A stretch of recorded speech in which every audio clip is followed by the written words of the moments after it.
ನಮಸ್ತೆ ಆತ್ಮೀಯರೇ. ನಾನು ನಿಮ್ಮ ಅಷ್ಟೋಚಂದ್ರ ಪೂಜಾರಿ, ಶ್ರೀ ಸಿದ್ಧಿವಿನಾಯಕ ಗುರುಕುಲ ಮತ್ತು ವನಸ್ಪತಿ ಸಂಶೋಧನಾ ಕೇಂದ್ರದಿಂದ. ಆತ್ಮೀಯರೇ, ಹಿಂದಿನ ಪಾಠದಲ್ಲಿ ನಾವು ನವತಾರ ಚಕ್ರ ಬ್ಯಾಲೆನ್ಸಿಂಗ್ ಅನ್ನುವಂಥ ವಿಚಾರವನ್ನ ತಿಳ್ಕೊಳ್ತಾ ಬಂದಿದ್ವಿ.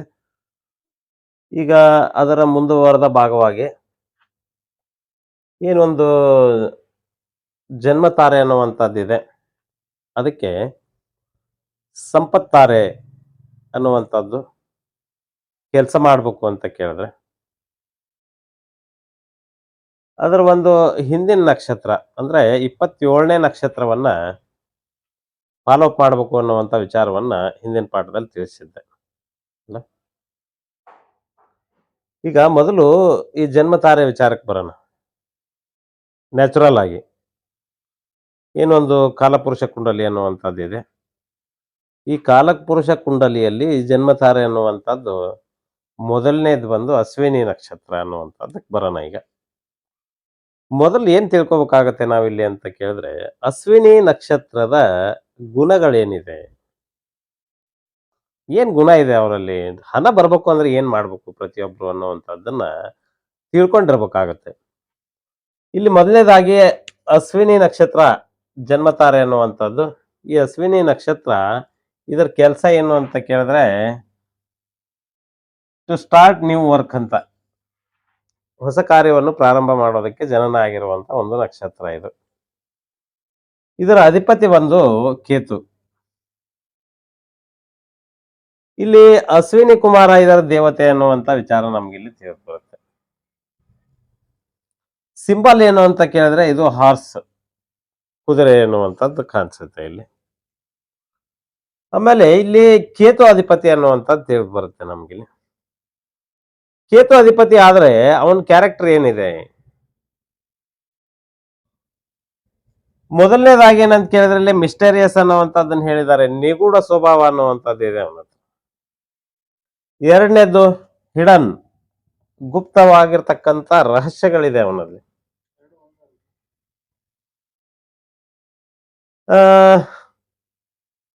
ನಿಗೂಢ ಅಂತ ಕೇಳಿದ್ರೆ ಏನೋ ಇದೆ ಅವನಲ್ಲಿ.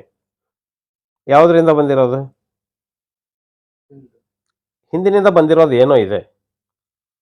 ಗುಪ್ತ ಅಂತ ಕೇಳಿದ್ರೆ ಈಗ ನೀನ್ ಗುಪ್ತವಾಗಿ ಮಾಡುವಂಥದ್ದು, ಹಿಡನ್ ಕ್ಯಾಮ್ರಾಗಳನ್ನ ಇಟ್ಟಿರ್ತಾರಲ್ಲ, ಆ ರೀತಿಯಾದಂತ ಗುಣಗಳು. ಕಳ್ಳರ್ನ ಹಿಡಿಯೋದಕ್ಕೆ ಗುಪ್ತವಾಗಿರ್ತಕ್ಕಂಥ ಮಾರ್ಗಗಳನ್ನು ಬಳಸಲ್ವಾ, ಆ ರೀತಿ. ನೆಕ್ಸ್ಟ್ ಒಕಾಲ್ಟ್, ಅತೀಂದ್ರಿಯ ಜ್ಞಾನ ಅನ್ನುವಂಥದ್ದು ಇದೆ ಅವನದ್ದು. ಅತೀಂದ್ರಿಯ ಜ್ಞಾನ, ಸಿಕ್ಸ್ತ್ ಸೆನ್ಸ್. ನೆಕ್ಸ್ಟ್ ರಿಸರ್ಚ್, ಸಂಶೋಧನಾತ್ಮಕವಾಗಿರ್ತಕ್ಕಂಥ ಗುಣ ಇದೆ. ನೆಕ್ಸ್ಟ್ ಸ್ಪಿರಿಚುವಲ್, ಆಧ್ಯಾತ್ಮಿಕತೆ ಅನ್ನುವಂಥದ್ದು ಇದೆ. ಇದಿಷ್ಟು ಕೇತುವಿನ ಗುಣಗಳಿವು. ನೆಕ್ಸ್ಟ್ ಹೋಗೋಣ, ಅಶ್ವಿನಿ ನಕ್ಷತ್ರದ ಗುಣಗಳೇನಿದೆ. ಹೀಲಿಂಗು. ನೆಕ್ಸ್ಟ್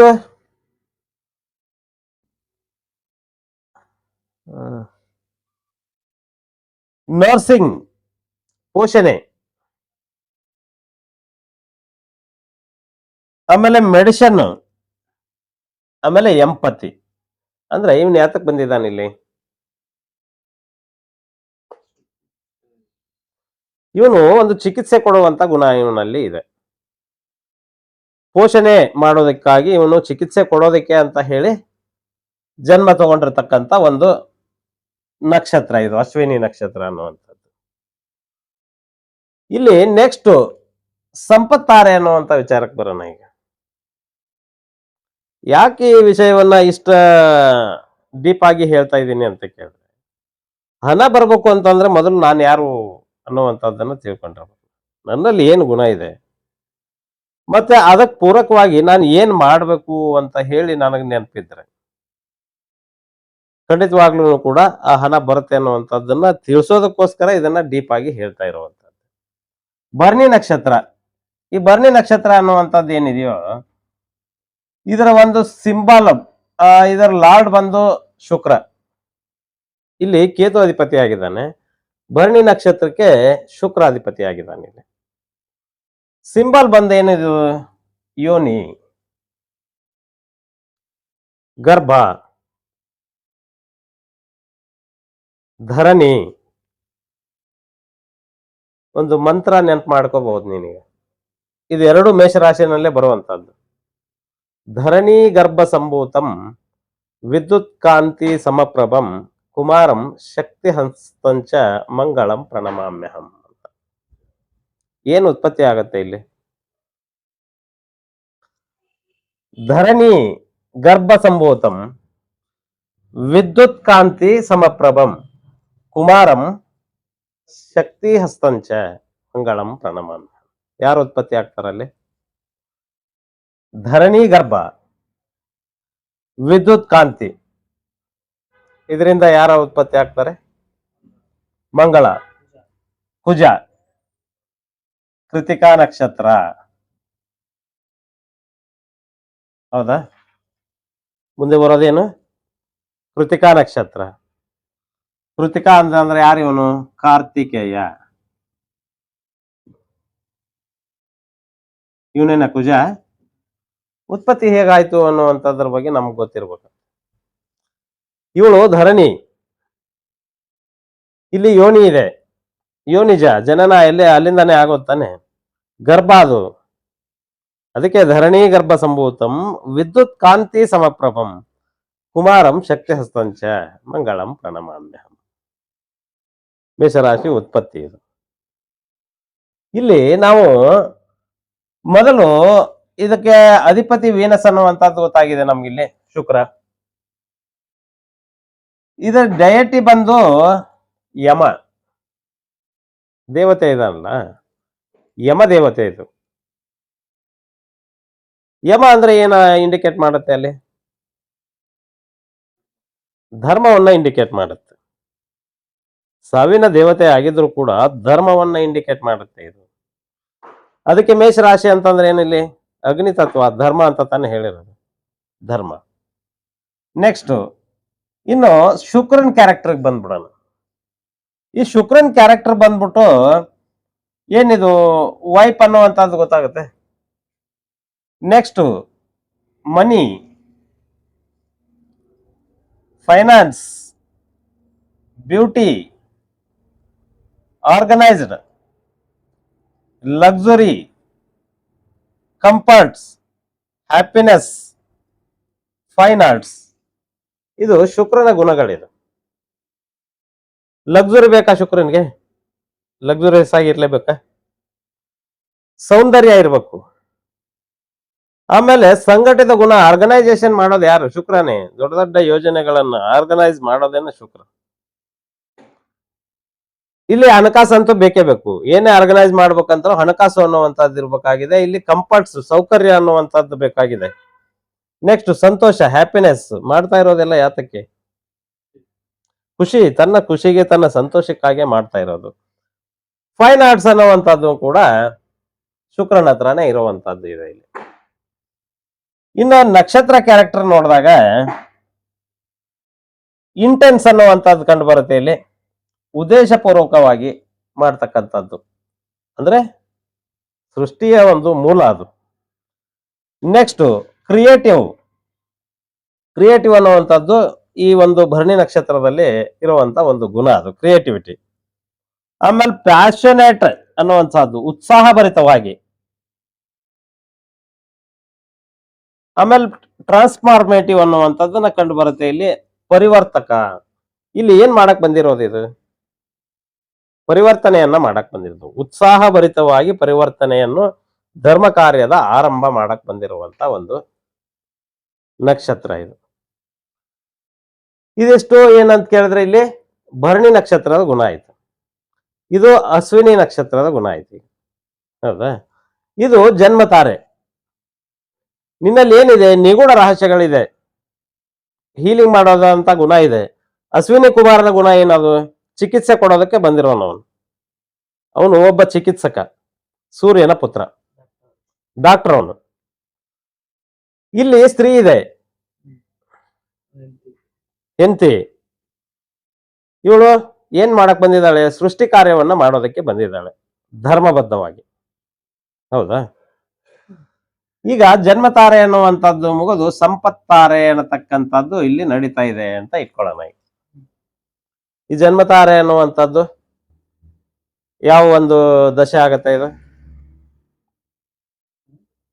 ಯಾವ ದಶೆ ಆಗತ್ತೆ ಇದು? ಅಲ್ಲಪ್ಪ, ಈಗ ಜನ್ಮತಾರೆ ಅಶ್ವಿನಿ ನಕ್ಷತ್ರ ಅಂತ ಇಟ್ಕೊಂಡ್ರೆ ದಶೆ ಯಾವ್ದಾಗತ್ತೆ? ಅಶ್ವಿನಿಗೆ ಕೇತು ಅಧಿಪತಿ, ಕೇತು ದಶೆ ಆಗತ್ತೆ. ಕೇತು ದಶೆ ಮುಗಿದಾದ್ಮೇಲೆ ಬರೋದೇ ಶುಕ್ರ ದಶೆ. ನೆಕ್ಸ್ಟ್ ಭರಣಿ ನಕ್ಷತ್ರ, ಶುಕ್ರಾಧಿಪತಿ, ಶುಕ್ರ ದಶೆ ಬರುತ್ತೆ ನಿನ್ಗೆ. ಶುಕ್ರ ದಶೆ ನಡೀತಾ ಇದೆ ಅಂತ ಇಟ್ಕೊಳ್ಳಿ. ಹಣ ಬರ್ಬೇಕು, ಹಣ ಬರ್ಬೇಕು ನಿನ್ಗೆ. ಇಲ್ಲಿ ಹೇಳಿರೋದು ಏನಿವರು? ಜನ್ಮತಾರೆ ಮುಗಿದು ಸಂಪತ್ತಾರೆ ನಡೀತಾ ಇದೆ ಅಂತ ಕೇಳಿದ್ರೆ ಆ ಸಂಪತ್ತಾರೆಯಲ್ಲಿ ನಿನಗೆ ಹಣ ಸಂಗ್ರಹವಾಗುತ್ತೆ ಅಂತ ಹೇಳಿದ್ದಾರೆ. ಹಣ ಸಂಗ್ರಹ ಆಗತ್ತಾ? ಆಗತ್ತಾ? ಯಾಕಾಗಲ್ಲ? ಅಲ್ಲಪ್ಪ, ನೀನ್ ನೋಡಿದ್ ಬಿಡು, ಯಾಕೆ ಅಂತ ಹೇಳು, ಡೆಫಿನೇಷನ್ ಕೊಡು. ಇಲ್ಲಿ ನಾವು ಕ್ಯಾಮ್ರಾ ಮುಂದೆ ನಿಂತು ಮಾತಾಡ್ತಾ ಇರೋದು. ಹೌದು ತಾನೆ? ಇಲ್ಲಿ ಬೇಕಾಗಿರೋದು ಡೆಫಿನೇಷನ್. ಇಲ್ಲಿ ನೋಡು, ಇವನಿಗೆ ಕೆಲಸ ಮಾಡಕ್ ಬರುತ್ತೆ, ಹೌದಾ? ಕೆಲಸ ಮಾಡಕ್ ಬರುತ್ತೆ. ಇವನೊಬ್ಬ ಹೀಲರ್, ಒಬ್ಬ ಡಾಕ್ಟರ್, ಅದ್ಭುತವಾದಂತ ಕೆಲಸಗಾರ. ಇವನಲ್ಲಿ ಸಾಮರ್ಥ್ಯ ಇದೆ, ಒಂದು ಪಾಸಿಟಿವ್ ಎನರ್ಜಿ ಇದೆ ಇವನಲ್ಲಿ, ಹೌದಾ? ಈ ಪಾಸಿಟಿವ್ ಎನರ್ಜಿ ಇದೆಯಲ್ಲ ಇವನ ಹತ್ರ, ಈ ಪಾಸಿಟಿವ್ ಎನರ್ಜಿ ಇವನಲ್ಲಿ ಇದೆ. ಇದು ಈ ಪಾಸಿಟಿವ್ ಎನರ್ಜಿ ತಗೊಂಡು ಇವನು ಹಣ ಮಾಡ್ಬೇಕು. ಇಲ್ಲೇನಿದೆ? ಸಂಪತ್ತಿದೆ. ಸಂಪತ್ತಿಗೆ ಇವನೇ ಸ್ಥಿರಕಾರಕನ? ಶುಕ್ರನೇ ಸ್ಥಿರ. ಇಲ್ಲಿ ಪ್ರತಿಯೊಂದು ರಾಶಿಯಲ್ಲಿಯೂ ಕೂಡ ಸೃಷ್ಟಿ ಸ್ಥಿತಿ ಲಯ ಆಗತ್ತೆ. ಪ್ರತಿಯೊಂದು ನಕ್ಷತ್ರದಲ್ಲೂ ಕೂಡ ಸೃಷ್ಟಿ ಸ್ಥಿತಿ ಲಯ ನಕ್ಷತ್ರಗಳಿದಾವೆ. ಪ್ರತಿ ನಕ್ಷತ್ರದಲ್ಲಿಯೂ ಕೂಡ, ಪ್ರತಿ ನಕ್ಷತ್ರದಲ್ಲೂ ಅಗ್ನಿ, ಪೃಥ್ವಿ, ವಾಯು, ಜಲ ಕಾರಕಗಳಿದೆ. ಯಾಕಂತ ಕೇಳಿದ್ರೆ ಅಲ್ಲಿ 4 ಪಾದಗಳು ಬರುತ್ತೆ ಗೊತ್ತಾ? ಪ್ರತಿ ನಕ್ಷತ್ರದಲ್ಲೂ 4 ಚರಣ ಬರುತ್ತೆ. ಆ 4 ಚರಣದಲ್ಲೂ ಕೂಡ ಅದರ ನವಾಂಶನೇ ಬೇರೆ. ಅಗ್ನಿ, ಪೃಥ್ವಿ, ವಾಯು, ಜಲ ಇದೆ. ಅದರಲ್ಲಿ 4 ತತ್ವಗಳೂ ಇದೆ. ಪ್ರತಿ ನಕ್ಷತ್ರದಲ್ಲೂ ಕೂಡ 4 ತತ್ವಗಳು ಬರುತ್ತೆ.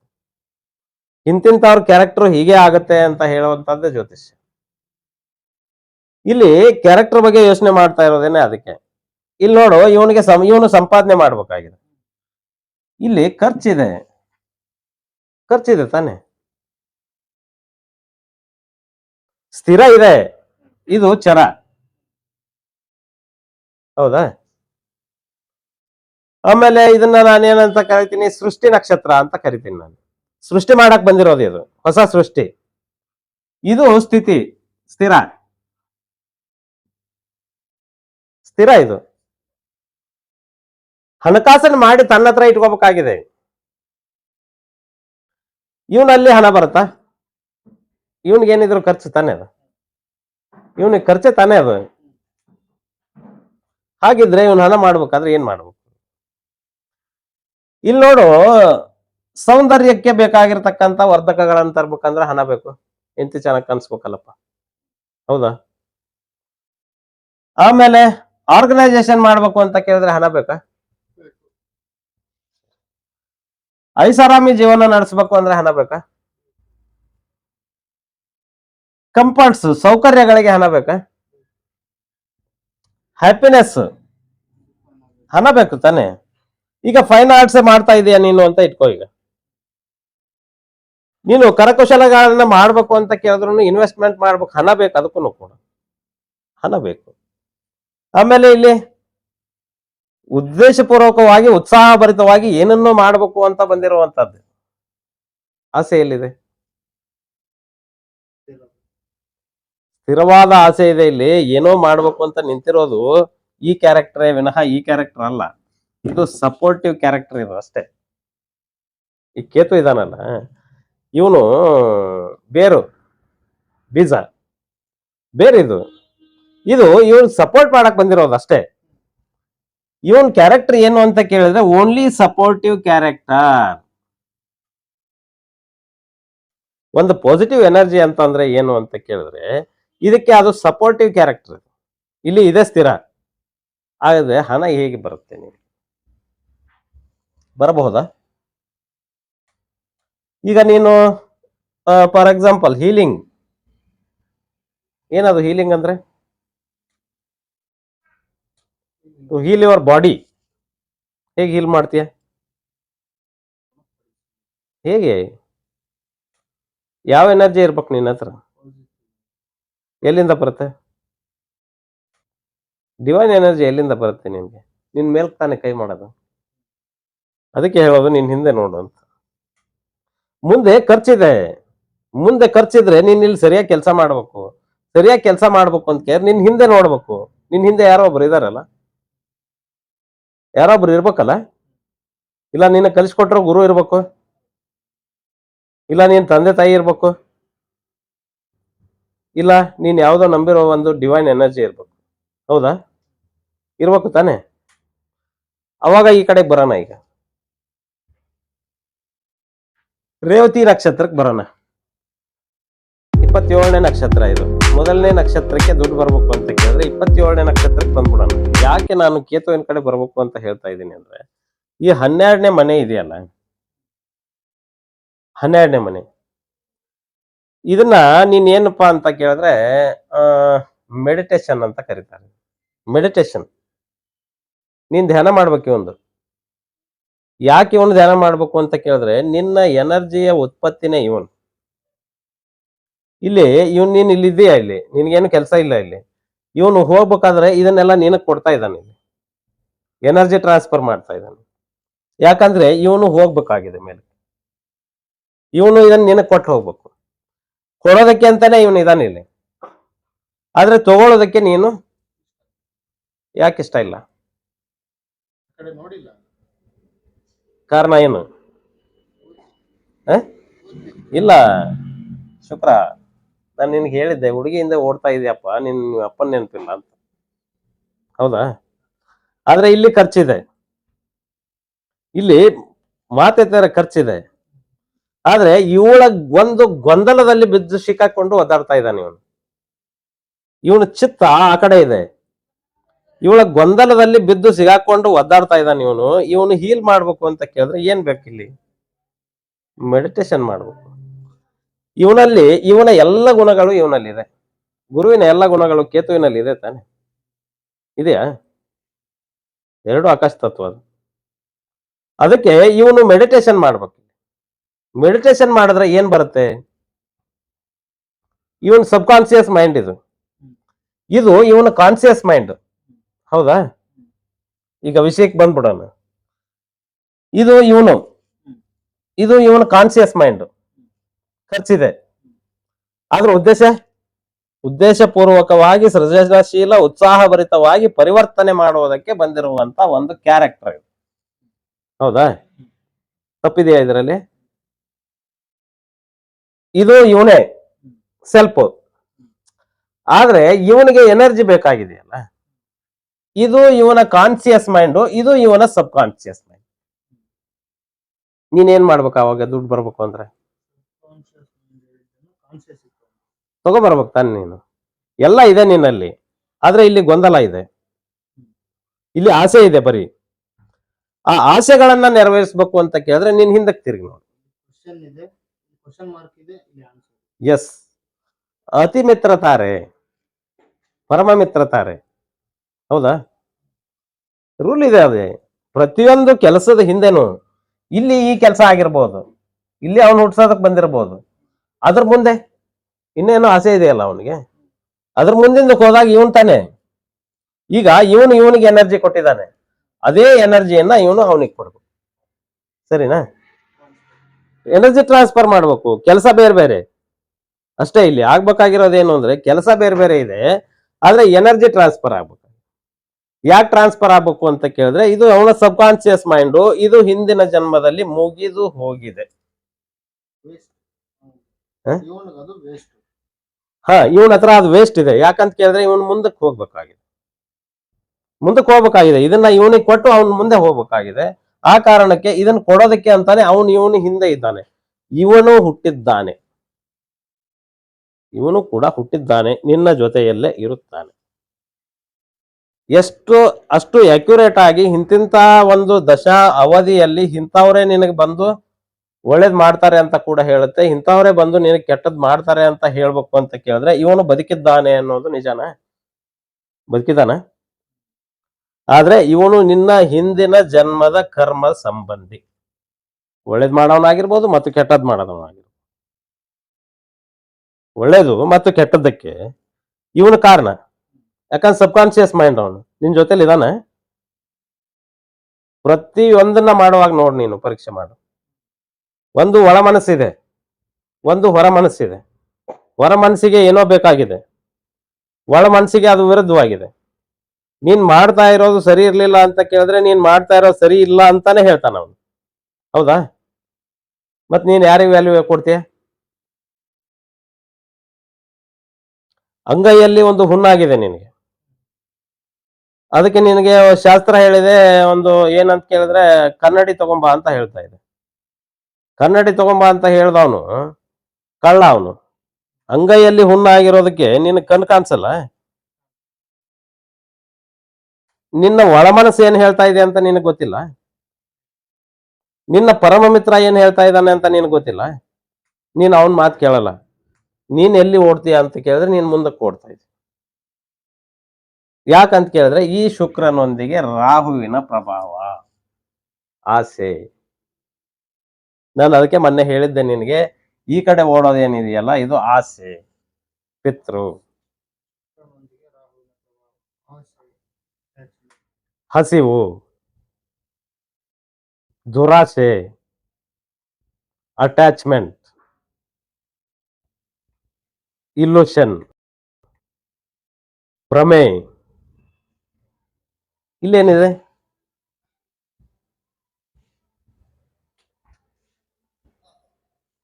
ಏನಿದೆ ಇಲ್ಲಿ? ರೇವತಿ ನಕ್ಷತ್ರ ಅಧಿಪತಿ ಯಾರು? ಬುಧ. ಏನಿದೆ ಬುಧನ ಹತ್ರ? ಸಿಂಬಲ್ ಏನಿ? ಒಂದು ಡ್ರಮ್, ನಗಾರಿ ಬಾರಿಸ್ತಾ ಇದ್ದಾನೆ ಇವನು. ಯಾವುದಕ್ಕೆ? To transfer to positive energy, ಪರಿವರ್ತನೆ. ಪೋಷಕ ದೇವತೆ ಯಾರು? ಪೂಷಾನ ದೇವತೆ. ಕೆಲಸ ಏನಿ? ಒಂದು ಪೋಷಣೆ ಮಾಡುವಂತದ್ದು. ಇವನನ್ನ ಪೋಷಣೆ ಮಾಡೋದಕ್ಕೆ ಈ ಪಿತೃ ಇವನು. ಇವನಿಲ್ಲಿ ಒದ್ದಾಡ್ತಾ ಇದ್ದಾನೆ, ಇವನ್ ಕೈಗೆ ಸಿಗಾಕೊಂಡು. ಇವನು ಒದ್ದಾಡ್ತಾ ಇದ್ದಾನೆ ಇಲ್ಲಿ. ಇವನನ್ನ ಪೋಷಣೆ ಮಾಡೋದಕ್ಕೆ ಇವನು ಬಂದಿದ್ದಾನೆ. ಇವನನ್ನ ರೀಬರ್ತ್ ಮಾಡ್ಬೇಕಾಗಿದೆ. ಯಾರನ್ನ ರೀಬರ್ತ್ ಮಾಡ್ಬೇಕಾಗಿದೆ? ಇವನನ್ನ ರೀಬರ್ತ್ ಮಾಡ್ಬೇಕಾಗಿದೆ. ಹೌದಾ? ರೀಬರ್ತ್ ಆಗ್ಬೇಕಾಗಿದೆ ಇಲ್ಲಿ. ಅವನ ಕೃತಿಕ ನಕ್ಷತ್ರ ಅಧಿಪತಿ ಯಾರು? ರವಿ ಅಲ್ವಾ? ಹುಟ್ಟಬೇಕಾಗಿರೋದು ಯಾರು? ಆತ್ಮ ಅಂದ್ರೆ ಯಾರು? ರವಿ. ಪಿತೃ ಅಂದ್ರೆ ಯಾರು? ರವಿ. ರಾಹು ಅದಕ್ಕೆ ಕಾರಕ ಅಷ್ಟೇ, ಆದ್ರೆ ಪಿತೃ ರವಿನೇ ತಾನೆ. ಬರ್ತ್ ಆಗ್ಬೇಕಾಗಿರೋದು ಯಾರ್ದು? ಅವಂದು. ಅದನ್ನ ಇವನೇ ಕೊಡ್ಬೇಕು ತಾನೆ. ಇವನೇ ತಾನೆ ಕೊಡ್ಬೇಕಾಗಿರೋದು. ಈ ಡಿವೈನ್ ಎನರ್ಜಿಯನ್ನ ಅವನು ಇಲ್ಲಿಗೆ ಟ್ರಾನ್ಸ್ಫರ್ ಮಾಡ್ಬೇಕಾಗಿದೆ, ಈ ಕ್ಯಾರೆಕ್ಟರ್ಗೆ. ಇದು ಓನ್ಲಿ ಕ್ಯಾರೆಕ್ಟರ್. ಇದು ಕೇತು ಅನ್ನುವಂಥದ್ದು ಒಂದು ಕ್ಯಾರೆಕ್ಟರ್. ಇದು ಒಂದು ಪಾಸಿಟಿವ್ ಕ್ಯಾರೆಕ್ಟರ್. ಇದು ಈ ಪಾಸಿಟಿವ್ ಕ್ಯಾರೆಕ್ಟರ್ ಇದಕ್ಕೆ ಅದನ್ನು ಟ್ರಾನ್ಸ್ಫರ್ ಮಾಡಿದಾಗ ಈ ಧರಣಿ ಗರ್ಭ ಇದೆಯಲ್ಲ, ಇದರಿಂದ ಯೋನಿಜನಾಗಿ ಇವನು ಹುಟ್ಟುತ್ತಾನೆ. ಇಲ್ಲಿ ಇವನ ಹತ್ರ ಇರೋದು ಏನಿದೆ ಅಂತ ಅನ್ನುವಂಥದ್ದನ್ನ ನೋಡೋಣ. ಇವನ್ ಕ್ಯಾರೆಕ್ಟರ್ ಏನು ಅಂತ ಕೇಳಿದ್ರೆ ಒಂದು ಎಜುಕೇಶನ್ ಅವನ ಹತ್ರ ಇದೆಯಾ? Next intelligence, next neighbours, friends, business, commercial mind. Next ನಕ್ಷತ್ರ ಕ್ಯಾರೆಕ್ಟರ್ ಏನನ್ನೋ ಅಂತದನ್ನ ನೋಡೋಣ. ಸಿನ್ಸಿಯಾರಿಟಿ, ಪ್ರಾಮಾಣಿಕತೆ ಇದೆ ಇಲ್ಲಿ ಒಂದು. ಯಾಕೆ ಇಲ್ಲಿ ಪ್ರಾಮಾಣಿಕತೆ ಇದೆ ಇವನಲ್ಲಿ ಅಂತ ಕೇಳಿದ್ರೆ, ಇವನು ಇಲ್ಲಿ ದೇವನಾಗಿದ್ದಾನೆ. ದೇವಗನ ತಾನೆ. ಮುಂದೆ ಓಡಿದಾಗ ಏನಾಗಿತ್ತು? ಇದನ್ನ ಮುಗಿಸ್ಬಿಡೋನು, ಹೇಳ್ತೀನಿ. ಇಲ್ಲಿ ಇವನಲ್ಲಿ ಏನಾಗಿದೆ ಅಂತ ಕೇಳಿದ್ರೆ ಪ್ರಾಮಾಣಿಕತೆ ಅನ್ನುವಂಥದ್ದು ಬಂದ್ಬಿಟ್ಟಿದೆ. ಯಾಕಂದ್ರೆ ಇವನು ಹೋಗ್ಬೇಕಾಗಿದೆ, ಅವನು ಬಿಡ್ತಾ ಇಲ್ಲ. ಅವನು ಹುಟ್ಟೋವರೆಗೂ ಇವನು ಹೋಗಕ್ಕೆ ಅನುಮತಿ ಇಲ್ಲ. ಇವನು ಮೋಕ್ಷಕ್ಕೆ ಹೋಗ್ಬೇಕಾಗಿದೆ, ಆದ್ರೆ ಅಲ್ಲಿ ಪಿತೃ ದೋಷ ಇದೆ. ಯಾಕಂದ್ರೆ ಅವನಿಗೆ ಏನ್ ಬೇಕಾಗಿದೋ ಅದನ್ನ ಕೊಡೋವರೆಗೂ ಅವನು ಬಿಡಲ್ಲ. ಅಲ್ಲಿ ಅವನ್ ದಾರಿಲಿ ಅಡ್ಡ ನಿಂತಿದ್ದಾನೆ. ಕೊಟ್ಟೆ ಹೋಗ್ಬೇಕು ಅಂತ ರೂಲ್. ನೀನೇನ್ ಮಾಡಿದ್ರೆ ತಪ್ಪಿಸ್ಕೊಂಡು ಹೋಗಕ್ ಆಗಲ್ಲ. ಕಾರಣ ಏನು ಅಂದ್ರೆ ಋಣ. ಎಸ್, ಋಣವನ್ನು ತೀರಿಸದೆ ನೀನು ಹೋಗಲು ಆಗುವುದಿಲ್ಲ. ನೆಕ್ಸ್ಟ್, ಲೈಕೇಬಲ್, ಪೋಲಿಟ್, ಸುಸಂಸ್ಕೃತನಾಗಿದ್ದಾನೆ ಇವನು. ಯಾಕಂದ್ರೆ ಎಲ್ಲ ತನ್ನ ಕೆಟ್ಟ ಗುಣಗಳನ್ನು ಕಳ್ಕೊಂಡ್ಬಿಟ್ಟಿದ್ದಾನೆ. Next, highly ಆಂಬಿಸಿಯಸ್, ಮಹತ್ವಾಕಾಂಕ್ಷೆಯನ್ನು ಇಟ್ಕೊಂಡಿದ್ದಾನೆ. ಏನೋ ಮಾಡ್ಬೇಕು ನಾನು ಅಂತ. ಇವನಲ್ಲಿ 27 ನಕ್ಷತ್ರಗಳಲ್ಲಿ ಎಲ್ಲವನ್ನು ತಿರುಗಿ ಬಂದಿದ್ದಾನೆ ಇವನು. ಹೌದಾ? ಎಲ್ಲಾ ಗುಣಗಳು ಇವನಲ್ಲಿ ಇದೆಯಾ? ನೆಕ್ಸ್ಟ್, ಸ್ಪಿರಿಚುವಾಲಿಟಿ ಇದೆ. ಇವನು ಸ್ಪಿರಿಚುವಲ್, ಇವನು ಕೂಡ ಸ್ಪಿರಿಚುವಲ್. ಈಗ ಇವನು ಹೋಗ್ಬೇಕು ಅಂತ ಕೇಳಿದ್ರೆ ಇವನ್ಗೆ ಏನಿದೆ ಅಂತ ಕೇಳಿದ್ರೆ ಚಿತ್ತಭ್ರಮೆ ಉಂಟಾಗ್ಬಿಟ್ಟಿದೆ. ಚಿತ್ತಭ್ರಮೆ ಆಗಿದೆ ಇವನಿಗೆ. ಇವನ ಮನಸ್ಸು ರಾಹುವಿನ ಕಡೆ ಹೋಗ್ಬಿಟ್ಟಿದೆ. ಆಸಕ್ತಿ ರಾಹುವಿನ ಕಡೆ ಹೋಗಿದೆ. ಇವನು ಇಲ್ಲಿ ಓಡ್ತಾ ಇದ್ದಾನೆ. ಆದ್ರೆ ಇಲ್ಲಿ ಮುಂದೆ ಒಂದು ಕುದುರೆ ಇದೆ. ಯಾವ ಕುದುರೆ ಇದೆ? ಬಿಳಿ ಕುದುರೆನೇ ಇರೋದು ಅದು. ಇಲ್ಲೂ ಬುಧ ಇದ್ದಾನೆ. ವಿಷ್ಣು ಮಾಯೇತಿ ಶಬ್ದತಃ. ವಿಷ್ಣು ಮಾಯೆ ತಾನೇ ಇದು. ಇಲ್ಲಿ ಒಂದು ಮಾಯಾ ಕುದುರೆ ಇದೆ. ಅದು ಯಾವ ಕಡೆಗೆ ಓಡುತ್ತೆ ನಿನಗೆ ಅಂತ ಕೇಳಿದ್ರೆ ಇವನು ಇದೇ ವಿಷ್ಣು, ಇದೇ ಬುಧ ತಾನೆ. ಇದೇ ಬುಧ ನಿನಗಿಲ್ಲಿ ಪರಮ ಮಿತ್ರ ತಾರೆಯಾಗಿ ಎಲ್ಲಿ ಬಂದಿದ್ದಾನೆ? ಆಶ್ಲೇಷ ನಕ್ಷತ್ರಕ್ಕೆ ಬಂದಿದ್ದಾನೆ. ಹೌದಾ? ಹೌದು ತಾನೆ. ಓಡ್ತಾ ಇರೋದು ಎಲ್ಲಿ? ಹೌದಾ? ಮಾಯೆಯ ಕಡೆ ಹೋಗಿದ್ದಾನೆ ಇವನು. ಭ್ರಮಾಲೋಕದಲ್ಲಿ ಚಿತ್ತಭ್ರಮೆಯಾಗಿ ಭ್ರಮಾಲೋಕದಲ್ಲಿ ಮಾಯೆಯ ಕಡೆ ಹೋದಾಗ ಮಾಯೆಗೆ ದೋಷ ಇದೆ. ಆಶ್ಲೇಷ ಅಂದ್ರೆ ಏನದು? ಒಂದು ವಿಷಪೂರಿತವಾಗಿರ್ತಕ್ಕಂಥ ಹಾವು. ಅತ್ಯಂತ ವಿಷಪೂರಿತವಾಗಿರ್ತಕ್ಕಂಥ ಹಾವು. ರಾಕ್ಷಸ ಗಣ ಇದೆ. ಅದು ರಾಕ್ಷಸತ್ವವನ್ನು ತುಂಬಿಕೊಂಡಿದೆ. ಇದರ ಕಡೆ ಹೋದ್ರೆ ನೀನು ಅಷ್ಟು ಸುಲಭವಾಗಿ ನೀನು ಹಣವನ್ನು ಪಡೆಯಬಹುದಾ? ಅದಕ್ಕೆ ನಾನು ಹೇಳಿದ್ದು, ಹಣ ಬರಬೇಕು ಅಂತ ಕೇಳಿದ್ರೆ 8ನೇ ಮನೆಯನ್ನ ಸರಿ ಮಾಡ್ಬೇಕು, 6ನೇ ಮನೆಯನ್ನ ಸರಿ ಮಾಡ್ಬೇಕು. ಅವೆರಡು ಸರಿ ಮಾಡ್ಬೇಕು ಅಂತ ಕೇಳಿದ್ರೆ 12ನೇ ಮನೆಯನ್ನ ಸರಿ ಮಾಡ್ಬೇಕು ಅಂತ ಹೇಳಿದ್ದು. ಅದಕ್ಕೆ ಈ 27ನೇ ನಕ್ಷತ್ರ ಇದೆಯಲ್ಲ, ನಿನ್ನ ಜನ್ಮ ರಾಶಿಯ 12ನೇ ಮನೆ. ಈ ನಿನ್ನ 6ನೇ ಮನೆ ಇದೆಯಲ್ಲ, ಋಣ, ನಿನ್ನ ಋಣ ಇದೆಯಲ್ಲ 6ನೇ ಮನೆಯಲ್ಲಿ ಇದೆ. ರೋಗ, ಋಣ, ಶತ್ರು 6ನೇ ಮನೆಯಲ್ಲಿ ತಾನೇ ಇರೋದು. ಈ 12ನೇ ಮನೆಯಿಂದ ಎಷ್ಟನೇ ಮನೆ ಆಯ್ತದ? ಮತ್ ನೀನ್ ಏನ್ ಮಾಡಿದ್ರೆ ಸರಿ ಹೋಗುತ್ತೆ? 12ನೇ ಮನೆಯಲ್ಲಿ ಏನಿದೆ? ಇದೆಯಾ? ನಿನ್ ಸಬ್ ಕಾನ್ಶಿಯಸ್ ಮೈಂಡ್ ಇದೆಯಾ? ಅದಕ್ಕೆ ನೀನ್ ಮೆಡಿಟೇಷನ್ ಮಾಡು ಅಂತ ಹೇಳ. ಸುಮ್ಮನೆ ಕೂತ್ಕೋ, ಮೆಡಿಟೇಷನ್ ಮಾಡು, ಸೋಲ್ ಎನರ್ಜಿ ಕನೆಕ್ಟ್ ಮಾಡ್ಕೋ. ನಿನಗೆ ಇಲ್ಲಿ ಏನಿದೆ ಅಂತ ಅನ್ನುವಂಥದ್ದು ಗೊತ್ತಾಗಿದೆ. ಇವನಿಂದ ಬಂದಿರತಕ್ಕಂಥದ್ದನ್ನ ತಗೊಂಡು ಅಪ್ಲೈ ಮಾಡು, ಹಣ ಬರುತ್ತೆ ನಿನಗಿಲ್ಲಿ. ನಿನಗೆ ಡಿವೈನ್ ಎನರ್ಜಿ ಬರ್ಬೇಕು ಅಂತ ಹೇಗ್ ಬರುತ್ತೆ? ಹೀಲಿಂಗ್. ನೀನೊಬ್ಬ ಹೀಲರ್, ನೀನೊಬ್ಬ ಡಾಕ್ಟರ್. ನಿನಗೇನಿರ್ಬೇಕು? ಜ್ಞಾನ ಇರ್ಬೇಕು, ಶಿಕ್ಷಣ ಇರ್ಬೇಕು, ಬುದ್ಧಿಶಕ್ತಿ ಅನ್ನುವಂಥದ್ದು ಇರ್ಬೇಕು, ಸ್ನೇಹಿತರ ವಲಯ ಅನ್ನುವಂಥದ್ದು ಇರ್ಬೇಕು, ವ್ಯವಹಾರ ಜ್ಞಾನ ಅನ್ನುವಂಥದ್ದು ಇರ್ಬೇಕು. ಇದೆಲ್ಲ ಇಲ್ಲದೆ ನಿನಗೆ ದುಡ್ಡು ಬರುತ್ತಾ? ಬರೋ ಸಾಧ್ಯತೆ ಇದೆಯಾ? ಅದಕ್ಕೆ ನಿನಗೆ ಹಣ ಬರ್ಬೇಕು ಅಂತ ಕೇಳಿದ್ರೆ ನೀನ್ ಏನ್ ಮಾಡ್ಬೇಕು ಅಂತ ಕೇಳಿದ್ರೆ, ನಿನ್ನ 27ನೇ ನಕ್ಷತ್ರದವನ್ ನಿನ್ ಜೊತೆಲಿ ಇರ್ತಾನಲ್ಲ, ಅವನನ್ನು ಫಾಲೋ ಮಾಡು, ಮೆಡಿಟೇಷನ್ ಮಾಡ್ಬೇಕು. ಪ್ರತಿಯೊಂದು ನಿನ್ ಸಕ್ಸಸ್ ಆಗ್ಬೇಕು ಅಂತ ಕೇಳಿದ್ರೆ ನೀನ್ ಮೆಡಿಟೇಷನ್ ಮಾಡ್ಬೇಕು. ಯಾವುದೇ ಸಮಸ್ಯೆಯನ್ನ ತಗೋ, ಹಿಂದೆ ನೋಡು, ನಿನ್ ಹಿಂದೆ ಇದ್ದಾನೆ. ನಿನ್ನ ಹಿಂದೆ ಅಂದ್ರೆ ಯಾರಿದ್ದಾನೆ? ನಿನ್ನ ಸಬ್ ಕಾನ್ಶಿಯಸ್ ಮೈಂಡ್ ಇದೆ. ಅದನ್ನು ಕ್ಲೀನ್ ಮಾಡು. ಅದರಲ್ಲಿ ಏನಾಗಿರುತ್ತೆ ಅಂತ ಕೇಳಿದ್ರೆ ಅದರಲ್ಲಿ ಒಂದಿಷ್ಟು ಬ್ಲಾಕೇಜಸ್ ಇರುತ್ತೆ. ಆ ಬ್ಲಾಕೇಜಸ್ನ ನೀನ್ ಕ್ಲಿಯರ್ ಮಾಡ್ಕೋ, ನಿನಗೆ ಖಂಡಿತವಾಗ್ಲೂ ಕೂಡ ಹಣ ಬಂದೇ ಬರುತ್ತೆ. ಬರುತ್ತಾ? ಕ್ಲಿಯರಾ? ಹೇಗ್ ಬರುತ್ತೆ ಮತ್ತೆ ಇವರ ಕ್ಯಾರೆಕ್ಟರ್ಗಳು ಹೇಗಿರುತ್ತೆ ಅನ್ನುವಂಥದ್ದನ್ನ ಮುಂದಿನ ಸಂಚಿಕೆಯಲ್ಲಿ ತಿಳ್ಕೊಳ್ಳೋಣ ಅಂತ ಹೇಳ್ತಾ ಇವತ್ತಿನ ಪಾಠ ಮುಗಿಸುವಂತ ಸಮಯ ಆಗಿದೆ. ಇವತ್ತಿನ ಪಾಠನ ಮುಗಿಸ್ತಾ ಇದ್ದೀನಿ. ನಮಸ್ಕಾರ, ಧನ್ಯವಾದಗಳು.